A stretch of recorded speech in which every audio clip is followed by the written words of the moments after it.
Can you describe practice, how it went? Impressive players, at least, with increased emphasis on being physical, with some running involved. In our practice? Yeah. Yeah, we didn't practice Sunday. That was a day off and travel day. And so, no, we didn't practice Monday, excuse me. Monday was our day off. And then, of course, we only practiced once. And it was a pretty good practice. I think that we tried to get them maybe where we were trying to hold them a little bit more accountable in some areas. But all in all, guys had good attitudes and seemed to be trying to do everything we need to do to get better. Emphasizing defense is what the players made it sound like, just not allowing paint touches and offensive rebounds and stuff like that. Yeah, and stuff like that. But that's absolutely right. They we didn't keep score on anything, whether or not it was a good defensive possession or a bad defensive possession. It didn't matter if the ball went in or not. So that was kind of how we did it, and they were rewarded or penalized based on that, towards the end of practice. How do you reward them? Take off, maybe reduce the number of penalties by rewarding them. So. Running is casual, Bobby didn't use as happy languages. How would you describe the running? You guys are. It was a practice, but I guess it was a difficult casual running. I mean, I don't know. Some guys ran more than others, and Bobby may have done a couple more than maybe Zach did. Maybe that's why Zach thought it was pretty casual. You've had several teams that ended up being very good defensively, numbers that didn't start out, that you weren't pleased with. Does this one look like a team that has that ability to improve, to be like some of the previous ones? Yeah, I think so. I also think this, and you guys, seems like to me, because of the schedule that we historically play, we always start in the bottom half of the Big 12 in defensive rankings, and we always end up, in the top 2 or 3. So I still think it has potential to be that, but so much of your defensive statistic is based on who you play. You can't tell anything about your stats until everybody's playing the same people. So probably 3 or 4 games into a conference season, and I'll only look at conference stats. I won't even look in the off seasons. I mean, the non-conference stats once we get into the league. So I do think that this team has potential to become that. The one thing we don't have a presence to cover up for mistakes. Last year we didn't either, but last year we had a guy that didn't allow very many mistakes. We don't have that as much this year. So, and that was Marcus, obviously. So, we got to be a more sound on the ball and play our man before he catches it. I think so much of our situation defensively is we become very reactionary, and that's usually means you're half a step or half a second behind. So we certainly have to improve that.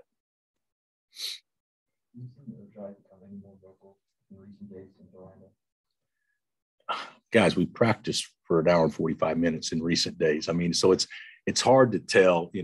Our team didn't change since Orlando, if that's what you guys are saying.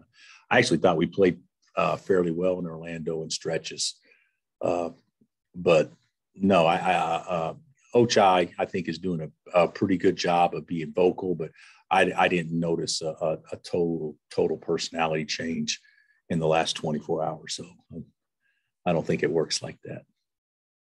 How was Jalen Wilson done, kind of getting reacclimated since he started playing? I thought he's really good the first game, and I thought he's poor the next 2 games, and he did too. So that's not saying anything negative. That's just being factual. And he's working hard to get his rhythm back and those sorts of things. And obviously it didn't happen in a storybook fashion that you come back after being suspended and you automatically killing it right off the bat. But he'll be fine. He'll be fine. I certainly anticipate him playing better and better as we continue moving forward. Any big changes you think in the lineup coming? Big changes. Or changes? I don't know. I would think not. You guys make a bigger deal out of who starts and that kind of stuff, which I don't really think about it near as much as you guys do. But I don't know. I still like to see David get going, and I think that would be best for our team if he plays, very well. So rather than somebody else playing well, I still think it's best for our team if David plays very well. So, we're not giving up on anybody by any stretch. What do you think of the team's transition game? Offensively or defensively? I think average defensively, probably. I think it could be better. I think there's a lot of things that we haven't done very well in defensive transition. And if you really want to break it down, it should be great. But the reason it should be great is because we're only sending basically 2 to the glass. So therefore, basically, you're getting 3 back. Oach hasn't been a good offensive rebounder yet because in large part he hasn't gone much. CB has been and David has been, and that's been our 4 and our 5. But if you take CB out, your next best rebounder on the perimeter would be who? We really don't have a next unless it's Ochai, and I don't know. Ochai for the year, I don't have our stats, but Ochai for the year I think is only getting 1 rebound a game, maybe offensively, something like that. So, which isn't awful, but you need to have 4 or 5 guys getting that. And so if it's ever below average in defensive transition, it's totally unacceptable because we're not crashing right now. We'll crash more when Jay Will's out there. And then offensively, I think it's been pretty good. I think we scored in transition better than we have in years. So I haven't been displeased with that at all. Coach, is this the same Mike Anderson style that we're used to seeing at Missouri and Arkansas? I played against Mike. Mike's much older, but I think Mike's a year older or something. But I played against Mike when he was a really good player at Tulsa. He came with Nolan when, if I'm not mistaken, when Nolan first came to Tulsa. I think he may have been on that first team, maybe with Paul and some of those guys that went on to win the NIT, if I'm not mistaken, in his first year. I may be off just a little bit, but I believe that's the case. So I've known of Mike for a long time, and we played against each other because Tulsa and OSU played every year. But, he was assistant coach for Nolan at Tulsa and then was a long time with him at Arkansas. And I believe his first head coaching deal was from Arkansas to UAB. So our pass at Tulsa didn't cross or really come that close to crossing. But I've known Mike a long time and always been a fan of how he went about his business. And I thought he did a really good job at Mizzou. And he left Frank a great team when he left Mizzou to go to Arkansas. And I thought he did a good job there as well. It's a hard business and sometimes hard decisions are made. But I could be wrong on this, but wasn't Mike named Big East Coach of the Year last year? I think he has won it in his was that his second year? He's either first or second year he won it. So he's obviously done a good job in New York. You talk about his team, the pressure, and they've got one guy putting up some big numbers and the guy coming off the bench. Yeah, the guy putting up the biggest numbers, he's a pro. I believe he declared last year and had a chance to stay in and end up coming back, which is probably a good decision. But I mean, he can play in the league, and they're averaging. I could be off a little bit, like 87 a game, very similar to us. I think we're probably averaging 82, 83. They're shooting a really high percentage. I think they're over 50. They've got a good team. I don't know where they're preseason picked in their league, but they're off to a good start. And the one loss they have, I think, was to Indiana. And, that was a 2-point loss or they'd be undefeated right now. So, yeah, he's done a good job. They got a good team. It'll be a hard game.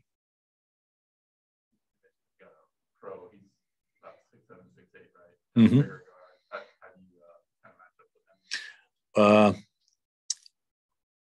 I don't know. I mean, we'll definitely have a game plan on how to match up with him, but we probably need to throw some different looks. We switch so much, so it's not like CB or Oach starts on him, which is fine, but that doesn't mean they're going to finish on him on those possessions. But we're going to have to help him in the post a lot. So we worked on that yesterday, and then of course we'll continue to work on that the next 2 days. Do you like the Big East Big 12 challenge? I don't dislike it by any means. I think that I could be wrong, but I think the leagues have agreed to continue it, and I think it's fine. I think where you get into where you like something or don't like something is more down the road than now. Obviously, now when you play 18 league games, it's great. When you go to 20 league games, does that and the SEC challenge still have the same value? Because that gets you to 22, and then you still play an exempt tournament, get you to 25. You still got the Champions deal, get you to 26. And you got a Missouri home or away, and you got another one home or away. That gets you 28 games, and you hadn't even thought about scheduling anybody else. So I think right now it's really good for our league, that and the SEC challenge. I think a lot depends is when we add to 12 or 14, whether or not it'll remain that way, because I just don't have a crystal ball on how that scheduling is going to look then. I hope that makes sense to you. Big difference playing 18 league games and 20 league games. So some leagues are already starting league play soon, right? Yeah, they are. Yeah, I think the Big Ten opens up maybe next week or something like that. Yeah, I think they all try to get in 2 games, if I'm not mistaken, before Christmas. I could be wrong, but I believe that's right. Rennie's still trying to figure out like when to assert himself, but when to kind of try to blend in. Do you see him kind of find that balance? Probably, but I that to me doesn't really register. Why wouldn't you assert yourself all the time? And as you assert yourself, you play what the defense gives you or whatever. So you're blending in and asserting yourself at all times. I think that's what guards do. So I do think he's picked his spots on when to go score and when not to go score. But I'm fine with him trying to score. But what he's got to do is just be a guy that when he's not, the ball's not sticking when he's trying to score. And when he figures that out, he'll be really, really good. But I've been pleased with him. I think he's played pretty well so far, without question. Okay, guys.